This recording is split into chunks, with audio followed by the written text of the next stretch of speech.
George Stephanopoulos, live from the Newseum on Pennsylvania Avenue. Hello again. When President Obama signs his $787 billion stimulus plan into law on Tuesday, he'll set a new record. It will be the single most expensive piece of economic legislation ever in our history, and it passed without a single Republican vote in the House and only 3 in the Senate. So the voting is done. Let the debate begin. For that, I'm joined today by 4 key players from Capitol Hill. Senator Chuck Schumer, the Vice Chair of the Joint Economic Committee. Welcome. Congresswoman Maxine Waters. She's a senior Democrat on the House Financial Services Committee. Senior Republican on that committee, Representative Peter King of New York. And Senator Lindsey Graham, South Carolina, Senate Budget Committee. And I'm going to begin with your governor, yes, Mark Sanford, big opponent of the stimulus legislation. And I want to show everybody what he wrote in this morning's state newspaper in South Carolina. He says that for every job the bill creates, American taxpayers will spend $223,000. If we add the cost of this bill to the previous efforts of the federal government to deal with the financial crisis, the American taxpayer is on the hook for $9.7 trillion. If the stimulus bill were a country, it would be the 15th largest country in the world. Senator Schumer, he says it's going to be a waste, it's not going to work, and we're going to be paying for it for generations. Well, you know, it's easy to say no. We have the worst economy we've had since the Great Depression. 500,000 people more losing jobs every month. The economy's hurtling southward. Yes, this is a big, strong, bold package. It's going to do 3 things. It's going to keep or create 3 to 4 million jobs. It's going to put money into the hands of the middle class so they spend it in the stores and restaurants and get the economy going. And it's going to create an infrastructure that not only puts people to work, but leaves something after, God willing, we get out of this. To do nothing risks a depression. So what's wrong with that? Well, I wanted to do something. I think we do need a stimulus package with a focus, and that's to create jobs in the near term. 11% of the appropriated money in this bill hits in 2009.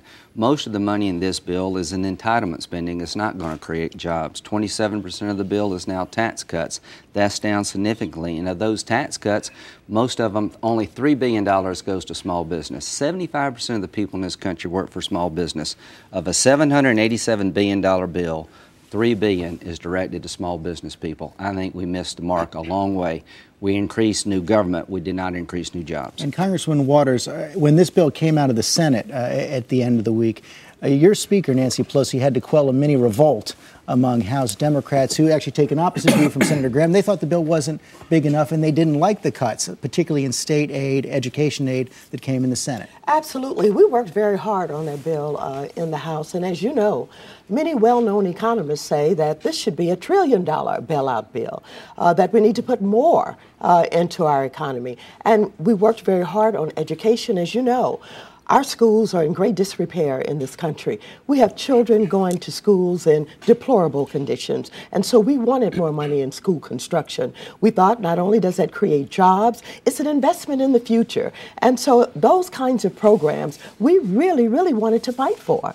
As it turns out, we have, through the conference committee, accepted the amendments from those Republicans who were willing to step up to the bat and at least do something for the people of this country. And so we lost on some of it, but it's a big win for all families and all Americans. Only 3 Republicans, Congressman King, in the Senate, 0 in the House. And I have to say, it surprised me that 0 Republicans in the House went along with this. And for example, I know that you support infrastructure spending. I know you support Medicaid aid to the states, yet you vote no on this. Was this more taking one for the team so Republicans could be unified? No, not at all. First of all, I do support the Medicaid provisions in the bill, but as far as the infrastructure, less than 9.5% of the bill goes to infrastructure on transit and highway construction. That was a key part to me, which was really severely diminished.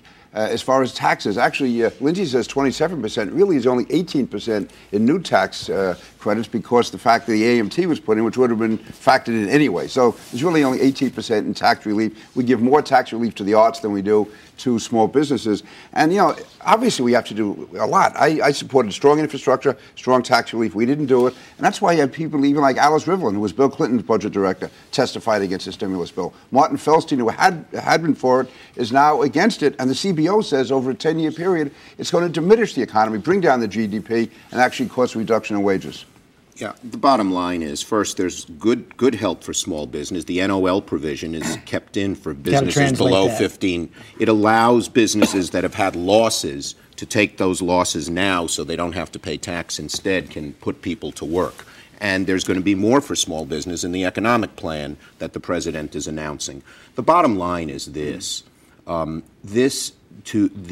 When you ask people what you need to do about this economy, the number one thing all economists, Martin Feldstein, who wanted a bigger package, he wanted a different one but a bigger one, he didn't want all of them say the great danger we face, George, is what they call a deflationary spiral. Prices keep going down, and once you get into that spiral deeply, you don't know how to get out. That's what the Great Depression was. To a lesser extent, that's what happened in Japan for 10 years. And we need to get out of it. And this is a jolt to the economy. It's a strong jolt. It's not perfect, but it certainly is a lot better than doing nothing, and a lot better, frankly. No one's suggested doing nothing, Chuck. No one's suggested doing nothing. Well, you know what? To say that $50 million in the arts is a reason to vote against it. Now, I happen to think the arts is an economic engine in New York, and I would be for that provision.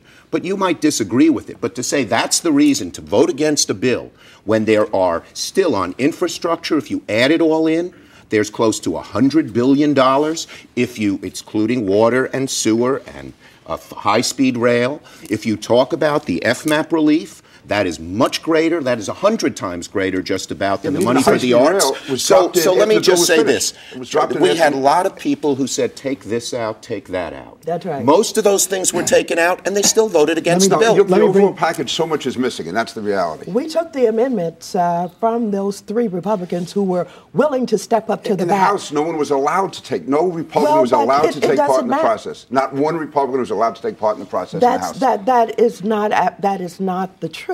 As a matter of fact, we should focus on when you had the opportunity to participate. Why not do what those three moderate Republicans did? Step up to the plate, offer your amendments. You know, we took all of their amendments. Do you know we reduced the neighborhood stabilization program by a couple of $1 billion? We reduced Head Start, Early Start, school construction. We took the amendment. The fact is, and one other thing, not one Republican was allowed at the table in the House of Representatives when the bill was put together. In the Senate, they were. I'm talking about the House. But let's just look at the Senate. The two biggest amendments that we accepted were Republican amendments. $70 billion, you disagreed with it, Senator Grassley, AMT. $38 billion, housing relief, Senator Isaacson. They still voted against the bill. We don't know what more to do in terms of bipartisanship. Well, how about the Senate? If this is going to be bipartisanship, the country's screwed. I know bipartisanship when I see it. I've participated in it. I've gone back home and gotten primary opponents because I wanted to be bipartisan. There's nothing about this process that's been bipartisan. This is not change we can believe in. You rammed it through the House. You started out with the idea, we won, we write the bill. The markup, Chuck, in the Senate took an hour and 40 minutes. What's the AMT got to do with creating jobs? I don't care who put it. Yes, I don't care who put it in there. We had every Republican vote for a $440 billion stimulus package that cut taxes, had infrastructure spending, and helped people out of work. We blew it when it came to coming together here. Let's don't blow it on housing and banking. But Senator, you're